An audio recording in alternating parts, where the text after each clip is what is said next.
તો જામનગરમાં રોડ રસ્તાની હાલત ખસ્તા છે, પ્રજા ત્રાહિમામ છે, સ્થાનિકો પ્રશ્નો તો ઉઠાવી જ રહ્યા છે। જો કે હવે પ્રજાનો રોષ જોઈને ભાજપ નેતાઓ પણ ખફા જોવા મળ્યા છે। ભાજપ નેતાઓએ હવે પોતાના સત્તા પક્ષ સામે સવાલ ઉઠાવ્યા। ભાજપ નેતા વિજય કાસુંદ્રાએ ભાજપને જ ખરું ખોટું સંભળાવ્યું। મજોટ લખતર ગામ પાસેનો રસ્તો ખૂબ જ ખરાબ છે। ખરાબ રસ્તાને લીધે મહિનામાં 3 પ્રસૂતિ રસ્તા પર જ થઈ છે। મજોટ લખતર ગામનો આ રસ્તો ત્યારે ખખડધજ છે, મારું પણ કોઈ સાંભળતું નથી।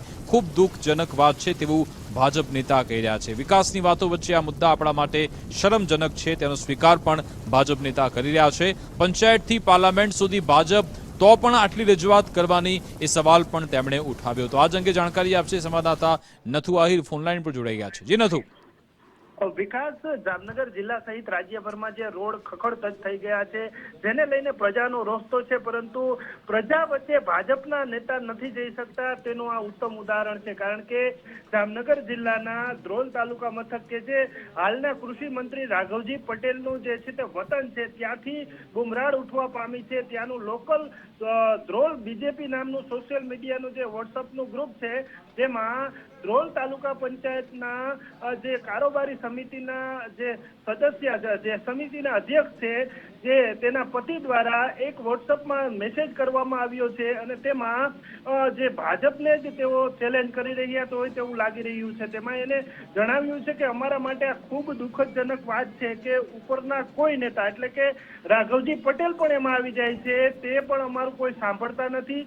વિકાસની મોટી મોટી વાતો કરે છે, પરંતુ શરમજનક એ છે કે પંચાયતથી પાર્લામેન્ટ સુધી ભાજપનું શાસન છે, છતાં પણ રજૂઆતો કરવી પડે છે એ કેટલું યોગ્ય છે તેવી ટકોર તેઓએ ભાજપના જે વોટ્સએપ ગ્રુપમાં કરી છે।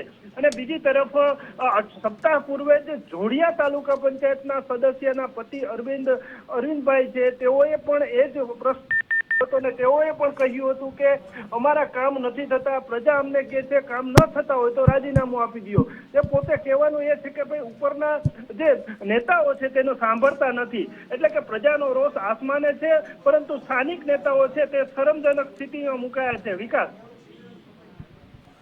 બિલકુલ આભાર તમામ જાણકારી આપવા બદલ।